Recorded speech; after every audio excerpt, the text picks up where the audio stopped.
Russia and Belarus begin military drills near Belarusian border with Ukraine. Exercises come as Russia has amassed forces along its own border with Ukraine.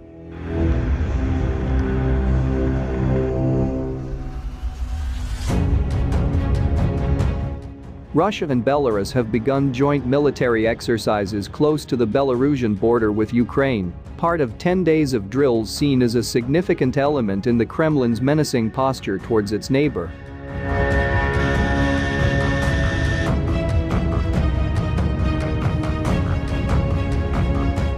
Up to 30,000 Russian troops, as well as almost all of the Belarusian armed forces, are taking part in the drills, which began on Thursday.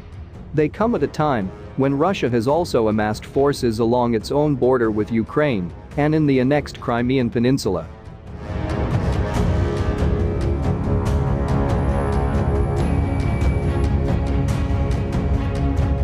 Much of the equipment for the drills has traveled thousands of miles across Russia. Russia's defense ministry said one of its S-400 missile defense systems had been activated in Belarus close to the border with Ukraine.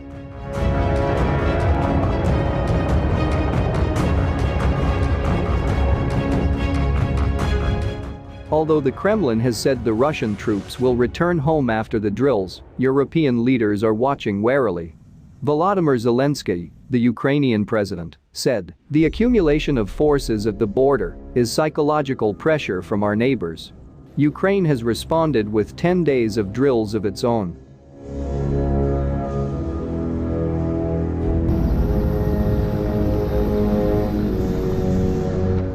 Gen. Alexander Syrsky, commander of the Ukrainian land forces, said about 10,000 troops were involved in Ukraine's exercises.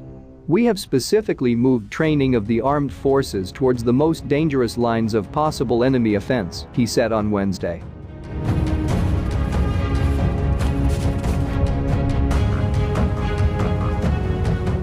Ukraine's defense minister has said the drills will feature Javelin anti-tank missiles, recently provided to Kyiv by the US, and British NLAW anti-tank weapons.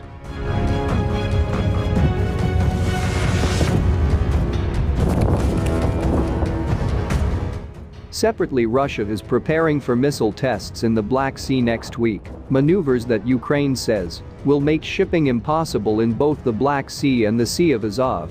On Thursday, Ukraine's foreign ministry said the exercises showed blatant disregard for the rules and principles of international law.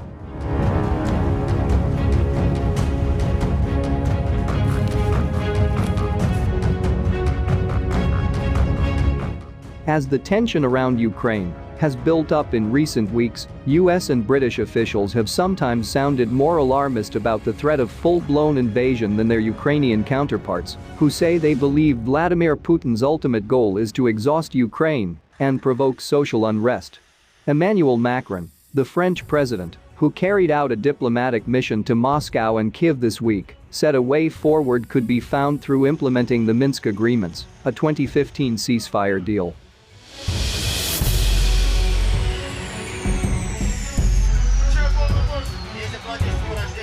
Representatives of Russia, Ukraine, Germany, and France met in the so-called Normandy format in Berlin on Thursday in an attempt to find common ground on a plan for implementing the Minsk agreements, which foresee a political settlement for the regions of eastern Ukraine currently under the control of Russia-backed forces. Nevertheless, expectations are low that a real breakthrough is possible, given Moscow appears to want a deal that would give it a say in Ukraine's foreign policy, which is likely to be a non-starter in Kyiv.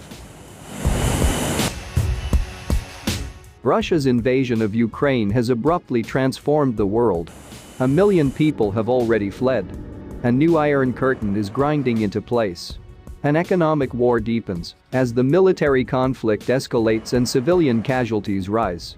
It's our job at The Guardian to decipher a rapidly changing landscape, particularly when it involves a mounting refugee crisis and the risk of unthinkable escalation.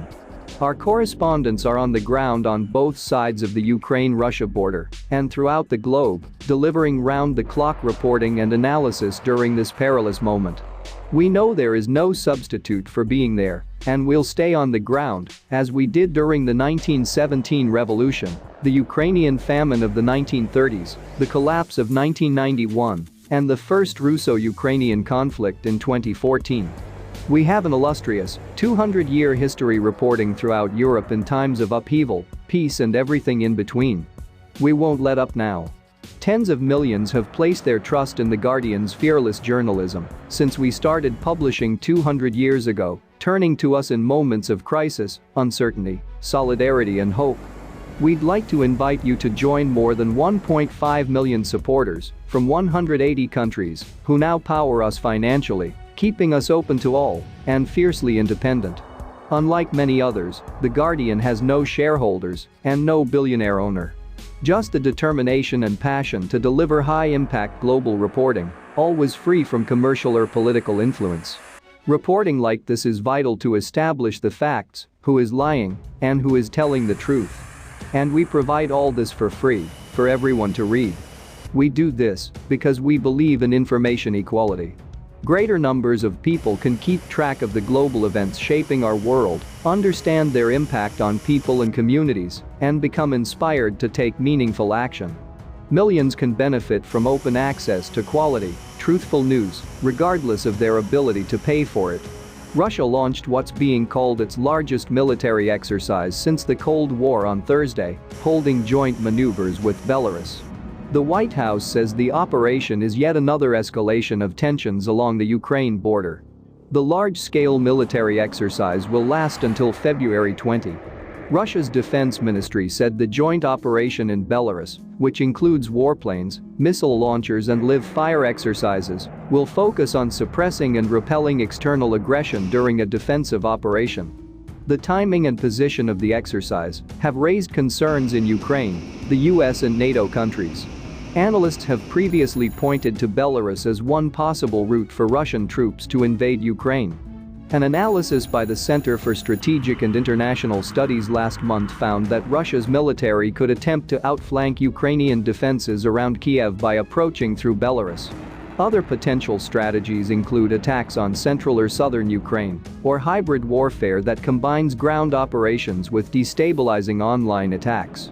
The US and NATO allies have described the deployment of some 30,000 Russian troops as the largest to Belarus since the end of the Cold War and possibly part of a Russian plan to assault Ukraine's capital Kyiv from the north, NPR's Charles Maines reports from Moscow. Earlier this week, the Kremlin said its forces would eventually return back to home bases in Russia without providing a timeframe, Maines says. In response to the exercises, Ukrainian President Volodymyr Zelensky said on Thursday that the situation hasn't actually changed, that much since 2014, when Russia invaded and illegally annexed the Crimean Peninsula.